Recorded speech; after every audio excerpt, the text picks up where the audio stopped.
Welcome to Let's Make Canada Again. I'm your host, Double J Jason James, and today's episode is actually going to be, or reports to be something that I wasn't actually expecting to do.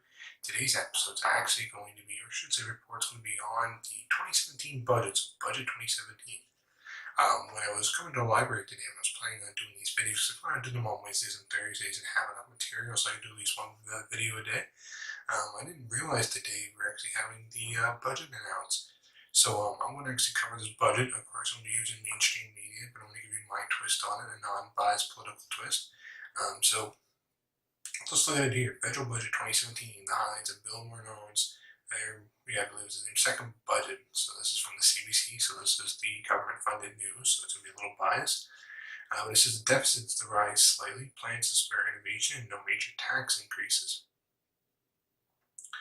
So yeah, right there they go. Well, the deficit's going to rise slightly. Innovation's going to go up, and no taxes or no increase in taxes. So it makes it seem like it's a little biased there, right?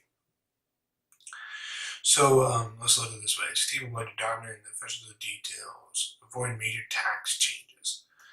Some of these tax changes, like the capital gains tax, the budget revises the deficit for a year just ended, slightly rising slightly to 23 billion, and forecasted deficit for the coming year 28.5 billion, including 3 billion risk adjustment.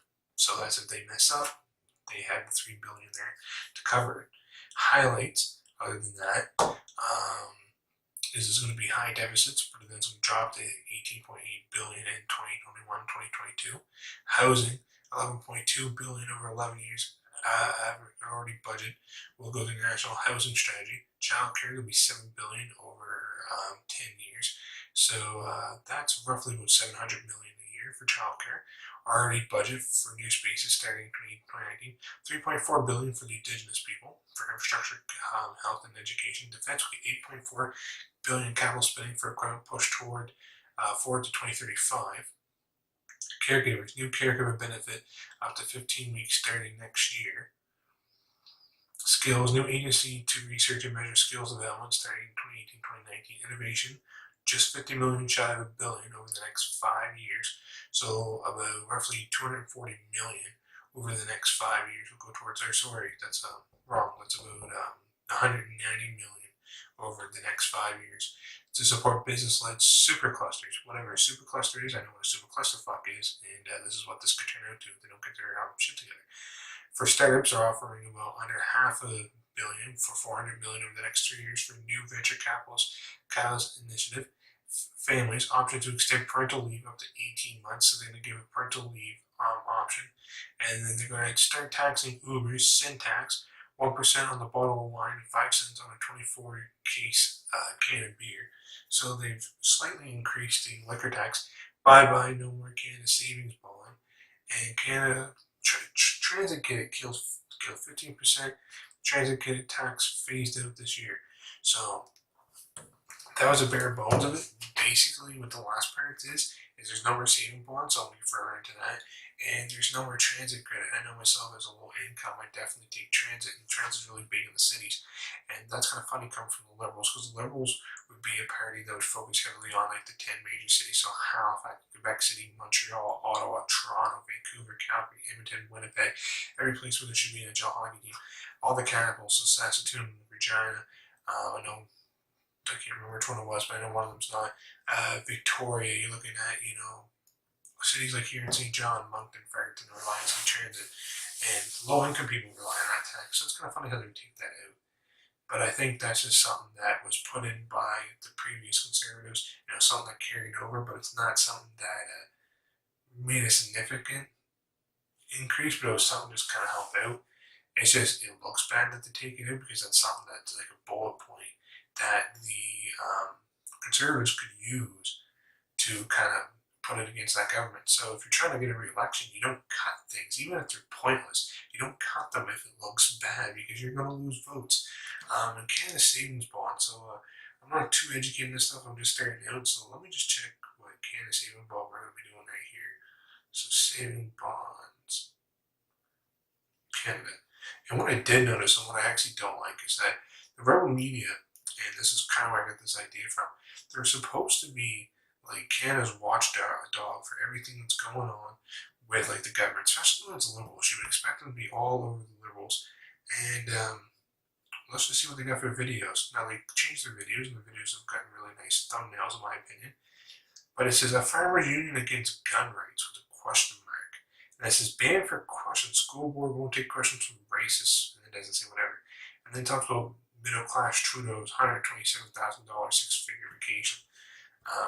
Like I said in the previous videos, they're going to do vacations. That's just a part of the way it is. It's every prime minister.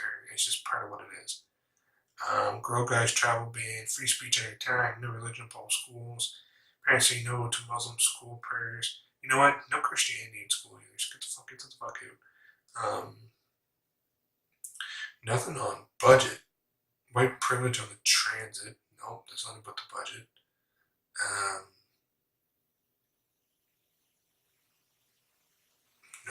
No.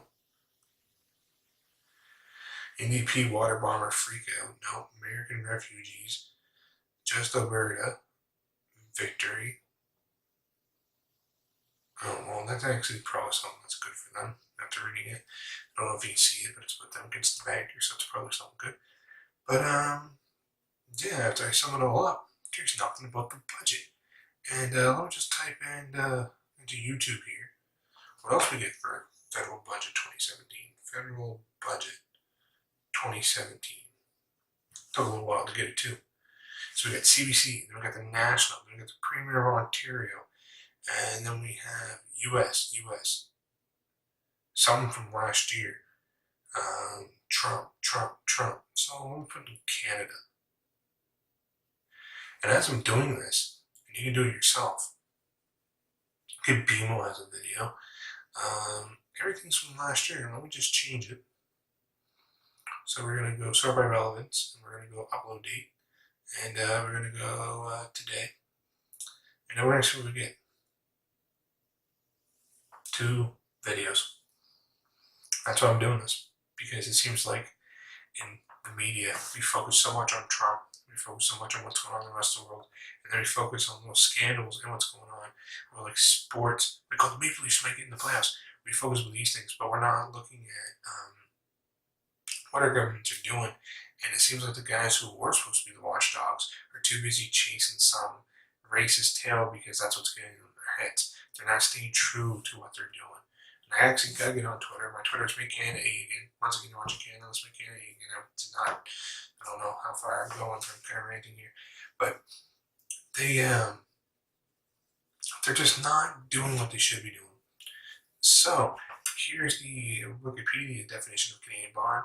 Canadian savings bonds are investment instruments offered by the government of Canada on sale between early October and December 1 every year. Unlike a true marketable bonds, these are tentables. Rest in peace, Canadian savings bonds. Cancel at 71 years. Too pricey to run. Not enough interest, literally for savers. Budget 2017. This is what's going on from Twitter. So this is what you're seeing on Twitter. I know this is a little budget production. So budget 2017 details. No plan to get out of deficit. No new capital gains tax. And in Canada savings bonds. Canada savings bonds. No more. Budget 2017 kills 71-year-old program. Money since they were phased out. Government phased it out. Hello Uber tax. Goodbye Canadian savings bond. Proper guaranteed investment for generations. Canada federal government budget or federal budget.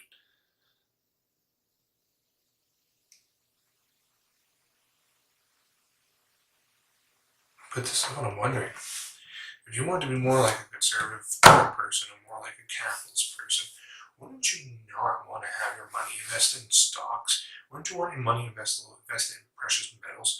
Wouldn't you want your money invested in actual materials, like for example, buying a camera, buying clothes, buying a gym membership, something that actually physically benefit you? Why would you want to invest your money into a savings bond with the government when the government's not reliable? The government will spend your money and will use that money you're saving up to fund wars. If I'm not mistaken, these bonds were eventually created at war times, 71 years old. Well, I can tell you right now, that's putting that back at, I know my math's shitty, but this is putting back in the 40s. And we were in war in the 40s, and we were in war in the 50s, and we were in the Cold War. Even though we weren't active, we were still a part of it. And we were still part of NATO and NORAD. So it's actually making sense in wartime bonds. I understand this is a way that people save money, but if you were smart with the money, wouldn't you want to rely on the government? Or not the government, sorry. Aren't you want to get away from the government, especially if you're conservative? It seems like, from what I've been researching, some points the liberals do conservative things and the conservatives do liberal things. And it's like, who the fuck is who? And that's what I'm trying to differentiate. Like Ronna Ambrose was a total cunt when it comes to marijuana, is spot on when it comes to women's rights. And she's great when it comes to that sense. And she would make an all-right leader, I suppose. She's not my cup of tea. Because of some of the stuff that she signed, she's definitely better than Harper. But it's kind of strange. Like, I don't know, what do you think about eliminating the savings bonds? And what do you think about limiting the city transit? Do you think this is going to benefit Canadians? Do you think this is going to eliminate from Canadians? I'm going to do more about this. I'm going to do more videos as the time goes on, but this is the first one. Thanks for watching, and don't forget to make Canada A again.